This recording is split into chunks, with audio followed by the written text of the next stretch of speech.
brief update on matters surrounding the coronavirus. And let me start by confirming that we have been able to provide assisted departure of Australians from Wuhan this morning, and that has been successful, and the aircraft is en route back to Australia. I particularly want to thank the Government of China and their authorities for a very cooperative approach to this assisted departure, and also to thank Qantas, of course, the staff who have put up their hands for the operation, and also our diplomats and consular officials who frankly have been working around the clock to make this happen, including the team who specially travelled into Wuhan last week to organise the logistics on the ground. Our consular team were also able to help Australians to reach the airport by facilitating their movement through roadblocks in Wuhan. It's obviously a very complex process. This has been a very orderly exercise, and I want to thank all those involved for that. We've been able to assist 243 Australian citizens and permanent residents. As we foreshadowed, we have prioritised vulnerable and isolated Australians, which is reflected in the fact that 89 of the Australians on the flight are aged under 16, and that includes 5 infants under 2. The Qantas flight has also successfully delivered a significant quantity of medical protection supplies to support China in battling this virus. That includes specialised face masks, protective suits, goggles, gloves, those sorts of things. We've done this very carefully, very responsibly, with an absolute focus on the health and safety of all Australians, both at home and abroad. I also note on another matter and extend our sympathies to those in the UK who have endured yet another terrorist attack in London today. It is a reminder to us here and in our region that the threat posed by violent Islamist extremism, internationalised extremism and radicalised individuals remains very real. And that is why Australia, of course, continues to work very closely with our partners in the United Kingdom and elsewhere to combat violent extremism, both overseas and at home. And I would also note that during the morning today, we have seen an announcement by the leader of the Australian Greens, Richard Di Natale, that he intends to stand down and to leave the Senate. I've been working in the Senate with Richard Di Natale since 2011. I want to acknowledge his service and wish him and his family all the very best for the future. I'm going to ask the Chief Medical Officer to also provide an update. Thank you, Minister. So just a general update on the coronavirus situation. Current numbers, there are 17,386 reported cases, 362 deaths, all but one of which is in China. 181 cases outside of China, including the now 12 confirmed cases in Australia. There's no further confirmed cases in Australia, and as you've heard, 3 of the cases in New South Wales have been discharged and are free of virus. The death rate is still around 2%, the severity rate is still around 18%, and most of the growth is in the Hubei province of China. I would just like to provide some clarity around the requirements for isolation for people coming out of other parts of China than Hubei province. As you know, we've had for some time a requirement that people who've come from Hubei province all should self-isolate for 14 days.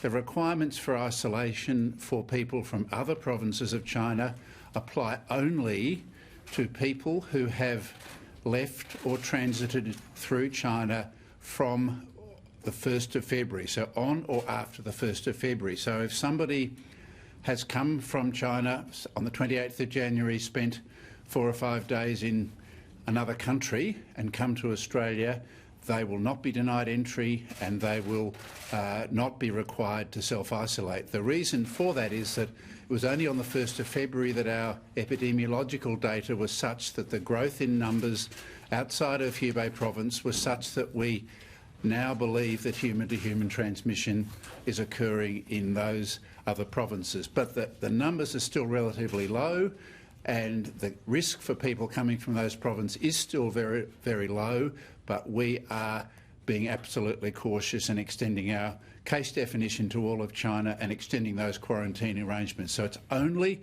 for people who left China on or after the 1st of February. Thank you, Minister. Thank you very much, Brendan. Ladies and gentlemen, any questions? Minister, there was a 6-hour delay or so of the flight getting out of Wuhan. What was the reason for that? I understand it is a very intensive process to manage the immigration and boarding arrangements. Obviously, there were also requirements for Chinese medical examinations in terms of temperature and so on, which is very much part now, unfortunately, of everyday life in Wuhan. So that process takes some time. Also, checking, of course, boarding arrangements and the immigration details of over 200 people in what is a very sensitive process. Minister and also Professor, could I ask what is the latest advice on how long the China travel ban might have to last? I think at the moment it's slated to go until March 31st. Is that right? And could it go much longer? What is the advice on that? The government's announcement was that we would put this in place for 2 weeks and that it would be reviewed, but I'll ask Brendan. Correct. I think that's the government position, but clearly the Australian Health Protection Principal Committee meets every day and updates the advice to government, and government has said that and has adhered absolutely to the expert advice, but I can't believe that it would be reviewed before the 2-week period that's been announced by the Prime Minister. Just knowing what you know about the virus, do you think that this is the sort of thing that's going to be all over in 2 weeks, or are we looking at potentially much longer travel bans on visitors from China? I think it's really hard to tell at the moment. It all depends on how well the Chinese government can control the outbreak, particularly in Hubei and particularly in the rest of China.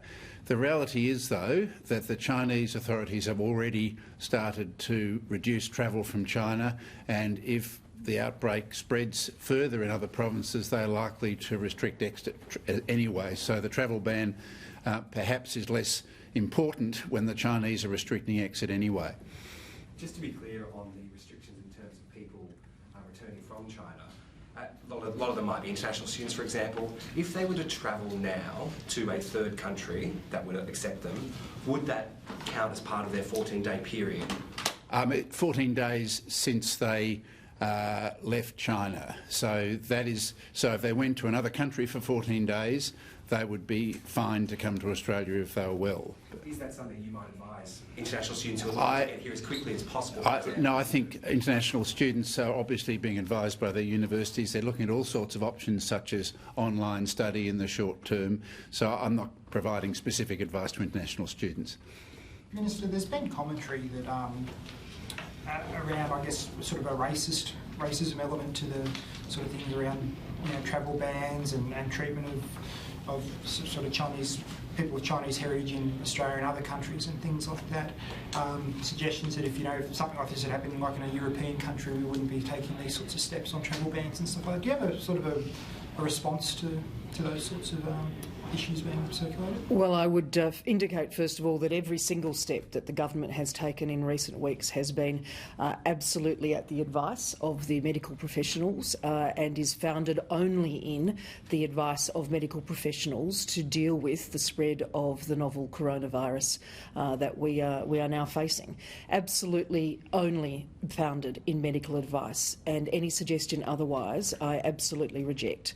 I would also say to Australians, and in fact this would apply more broadly, that this is a very difficult time for many people. We know that there are families who are separated, there are families who are isolated, there are, as a previous questioner suggested, there are many international students who want to be part of continuing their education here in Australia. So whilst it is a difficult time, I think we would seek support and understanding from all Australians across communities to those that are having to deal with these challenges. We have taken the utmost precautions based on the health advice that Dr Murphy and his colleagues from the Australian Health Protection Principal Committee have provided to Commonwealth and to state and territory governments. We have ensured that Australians are as well protected as we possibly can. And so any extreme behaviour or negative behaviour such as that you have referred to is something which we would actively discourage. It's not necessary.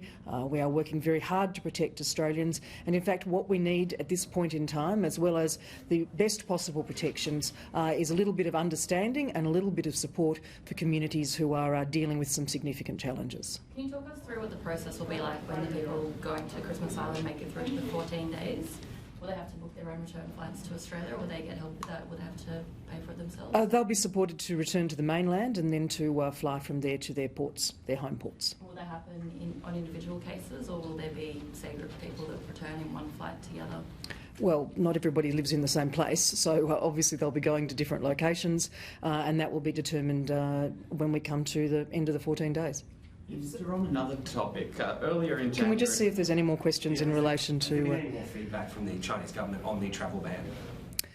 Feedback? Well, we're obviously speaking regularly to Chinese authorities, both in Beijing and here in Canberra. I think there is understanding that this is a significant international challenge and that Australia has taken steps very similar to many of our counterparts, Singapore, New Zealand, the United States and so on, and that our steps and our decision-making is absolutely predicated in the advice that we have received from senior health professionals who support government in these considerations. That includes the raising of our travel advice to level 4, do not travel at this point in time. We will be guided through this process in every step of the way by Dr Murphy and the Health Principal Protection team. Minister, have you had any requests to use Australian facilities on Christmas Island to quarantine Pacific travellers to and from Pacific countries from China? I mean, is there any possibility that we could offer Christmas Island as a quarantine place for other nations? We are having discussions with countries who have nationals who are stuck in who are in Wuhan and subject to travel restrictions. If they came to the Australian mainland, then or to Australia, I'm sorry, as part of a removal, the expectation would be that they would quarantine also for 14 days, and the expectation would be that would occur at Christmas Island. Is there plans for another flight? There's several other flights, or what are you... Well, we will consider what might be necessary. We are very pleased that we have been able to uplift the 243 passengers on this flight and thank, as I said, all those involved in making that possible, including the authorities in China. But we'll consider what might be necessary, and I'll brief the Prime Minister. There are some people making their way to Wuhan at the moment in expectation of a second flight. Are you saying that they might not have a second flight? I'm saying that the government will consider what might be necessary. Doctor, if someone gets diagnosed with the virus on Christmas Island, sort of thing, because of quarantine windows and things like that, does that mean the 14 days would start again for everyone else? Yeah, that's a good question. So the plan is to cohort people in small family groups so that there won't be a full mingling, so that the whole group doesn't have to stay. If someone does get unwell, their family might have to start again for 14 days, but we wouldn't want to expose the whole group to get to that. So the team on Christmas Island, the advanced medical team from AUSMAT, are planning all of those eventualities to make it easier for people. Obviously you can't separate families, but we will try and keep people in as small possible groups as possible and avoid close contact with others, so that if anyone does get sick, we limit any necessary further quarantine. So the 240 people, they're being kept separate now when they get to Christmas Island. They won't be able to sort of sit together in the rec room. If they're contacting each other, they would need to wear protective things like a mask. So the risk, as we've said on many occasions, the risk for well people transmitting this virus we think is very low. The major risk is people who are unwell. So what the critical thing for the Christmas Island people is to avoid close contact with others, but if anyone becomes unwell, to immediately properly isolate them, and all the facilities are set up to do that. Minister, this flight seemed to take longer for to be organised for Australia than for some other countries, and I think even Turkey got its people or its arrangements in place before us. Was there any problems that arose because of the state of our bilateral relationship? None whatsoever. In fact, our engagement with the Chinese authorities and the Chinese government has been cooperative and constructive. We have been making arrangements in terms of the period of time for which those Australians would be quarantined on Christmas Island. We needed to plan that very carefully to ensure we're keeping all Australians safe.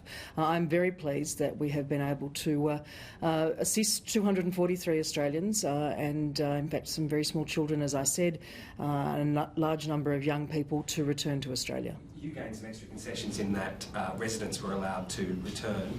Talk us through that process. Is that, you know, over and above what other countries have been able to achieve? Well, we have been discussing with authorities in China, those who fitted into the category that Australia identified as being prepared and able to return. The Chinese authorities have been very helpful in that regard, so it is, I think, a total of 200 Australian citizens and 43 permanent residents. Minister, earlier in January, Greg Hunt wrote to the Victorian government and revealed he's lobbied Michael Sukkar to include new questions in the census on gender and sexuality. Do you have a personal position on that, whether LGBTI Australians should be counted in the census? I'm not familiar with the correspondence. I might talk to Minister Hunt and Minister Sukkar about that. But Thank the you. general issue about whether or not gender and sexuality should be included in the census? That's not something that I've turned my mind to, and I might talk to Minister Hunt about that. What about the Chief Medical Officer? Do you have a view about whether that would improve I don't health think that's outcomes? something I should be commenting on at the moment, no. Just quickly on the next steps from here, will they be taken from the RAAF base by military plane to Christmas Island? Yes. Or will there be a Qantas flight? Yes, military flights.